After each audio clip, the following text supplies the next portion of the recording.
Hello and welcome back to the channel. Today I'm heading out into the woods for a 2-day camp trip. The game plan is for me to overnight 1 day solo. I've got this nice spot here with a beautiful look out of the water and actually my hometown out there. And then tomorrow I'm going to hang out, goof off in the woods for a little bit, and then I'm meeting up with my friend Dan and we're going to do an overnight at a potential spot. We'll see if it works out. I headed out today after work, so it's already about 9:15 p.m. I'm all set up. I've got the tent out. I already ate dinner at home before I left, so now I'm just sort of chilling, enjoying the view. It's summer. Yesterday was summer solstice actually, so just about one of the longest days of the year. So the sun is still up. It'll probably be up for a little while longer before it goes down behind the mountain range to the west of me. And then it'll start shrouding this sound area in darkness. And I've got the tent all set up, so I'll climb up there here in a bit, escape from these mosquitoes that are plaguing me. So I think I'll go up in the tent here in a little bit once the sun starts setting a little bit more, and kind of coast out the evening. So stay tuned, and we'll see what we get into, tonight, tomorrow morning, and tomorrow.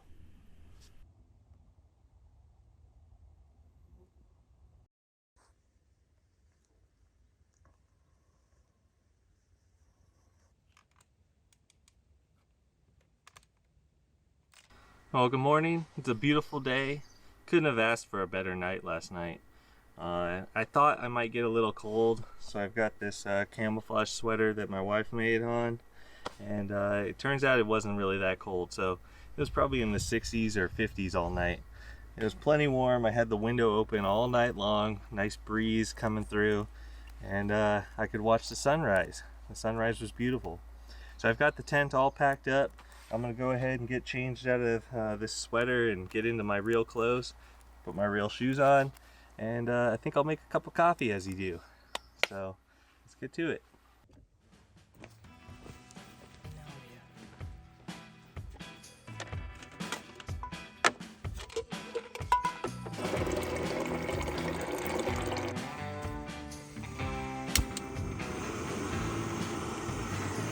When it comes to stirring things,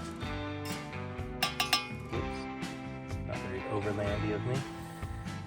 Do you stir with a fork or do you stir with a spoon? I've always been team fork, but a lot of people have strong opinions about it for some reason. Let me know what you think.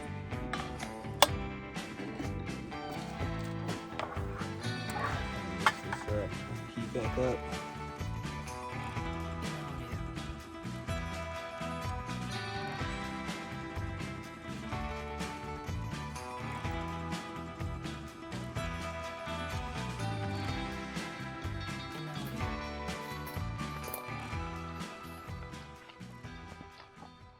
These are rhododendrons and they're everywhere, and if you look them up on the internet, they're really beautiful. They bloom out, they're gorgeous, and they're a native species to the Pacific Northwest, which is awesome. So I found this trail. It leads off of the campsite. I'm kind of just following it just to see where it goes.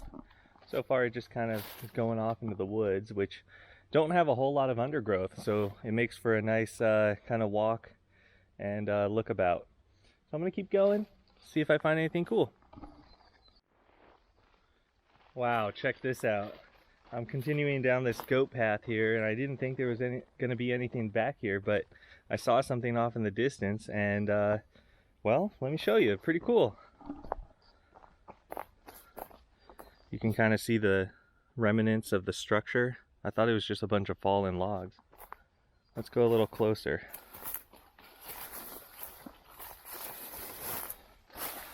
Definitely used to be some sort of structure or cabin. And there's an old wood stove right there. Back when this thing was built, these trees were probably not even here. This would have been a really nice clear bluff or something, because there's a cliff kind of right over that edge over there. Some old metal straps. I wonder what the history of this thing is. It'd be cool if there was a way for me to find out. What a cool spot. If I was Steve Wallace or something, I could set up a hammock here, camp out in the old cabin location. So here's the cliff. Oh. Nothing too crazy. Kind of a rocky bluff. But back when that cabin was in its prime time, all these trees would have been very little or not even here. You'd have been able to look out at the ocean out there. Would have been an awesome spot. 83. Okay. Well, for all my European friends who might be watching this, obviously not ancient by any means. 1983. All right, back up the hill.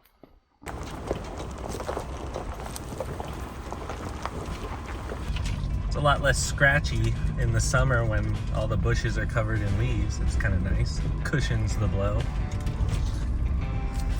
There are some of you guys who might be unfamiliar with this plant. It's called Devil's Club, and I'll show you why. Yeah, fun. It really only grows in very wet areas, so I'm a little surprised that it's up here on this mountainside, but this area might get a decent amount of water. Usually they're down by rivers. Up in Alaska where I grew up, they are absolutely everywhere. And as a kid, you very quickly learn to avoid it because it's horrible to fall into. You definitely don't want to do that. Anyway, Devil's Club, pretty cool. Makes me feel at home out here. And yeah, gonna continue on down this scratch fest and see what's ahead. Well, this track is getting tighter and tighter, and there is what appears to be a really cool spot up there at the top. But you know, today I'm driving Big Bertha. Not exactly slim. And I do have that new project truck, so if you haven't seen those videos, check those out. But I do have that new project truck. It's much smaller, and I also don't care about it as much. I think it'd be a great candidate to shove up here through this trail, and maybe I'll have to come back. So it's still on my map. I'm gonna whip a Yui here, and we'll go check out some more stuff.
Grouse with some babies.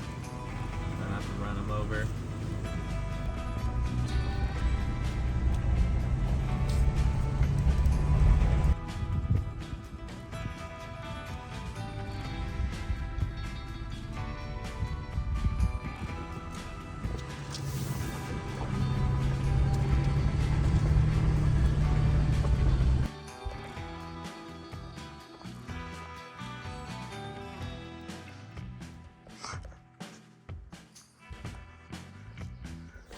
There's all these big giant butterflies flying around right here. How cool.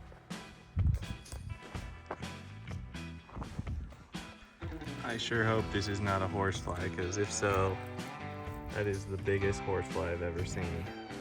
I've seen a lot of horseflies. This one's about an inch long.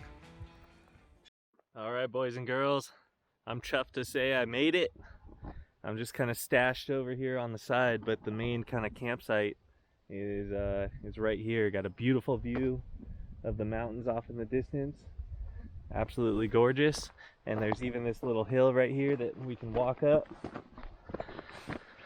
Get up a little higher if you want to do a tent camp or something. Somebody's got a little fire ring right here. And off in the distance, you can see the ocean over there. And gosh, it's a little hazy today, but I bet you'd be able to see Mount Rainier if it was a little clearer. Looks like there might be a couple small goat paths that kind of go off into the woods, so I might check those out at some point. But the rhododendrons look beautiful. They're all pink. Headed down to meet up with Dan. I think I hear him trying to make his way up here solo.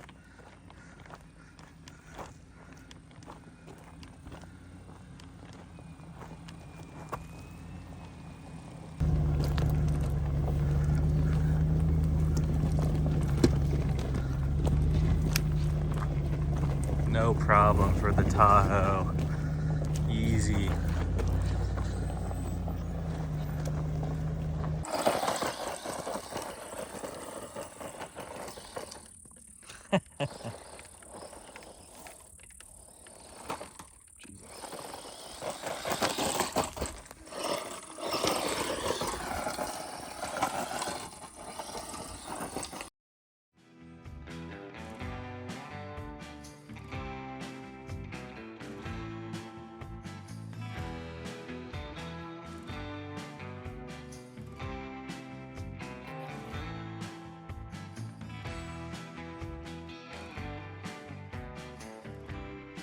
All right, met up with my buddy Dan. He made it up the trail to the campsite.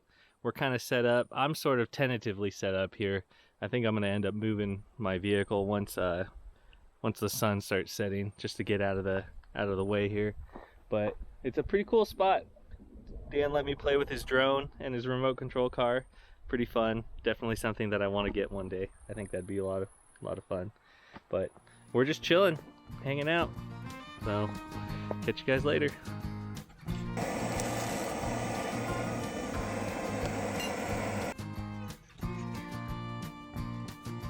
It's gonna make the film.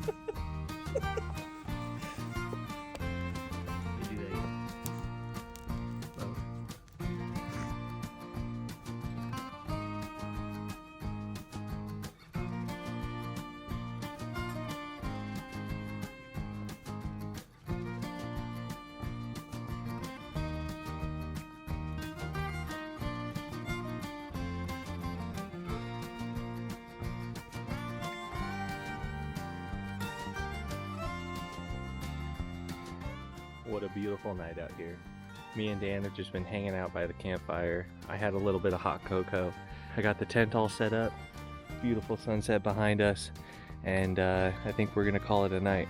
Fire's starting to die down here. Looking a little smoky.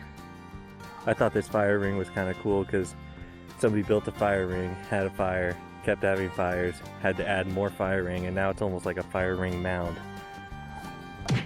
Yeah.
It's like driving in a cloud. Well, good morning. We're all packed up and headed out of the campsite down this overgrown trail. Definitely a little bit of a scratch fest, but nothing too crazy. Anyway, I think that about concludes our little camp video for the weekend. I hope you enjoyed it. And if you have any comments or questions, definitely leave them below. I'd love to see what you think. If you enjoyed the video enough to subscribe, then I appreciate it. And we'll catch you in the next one. See ya.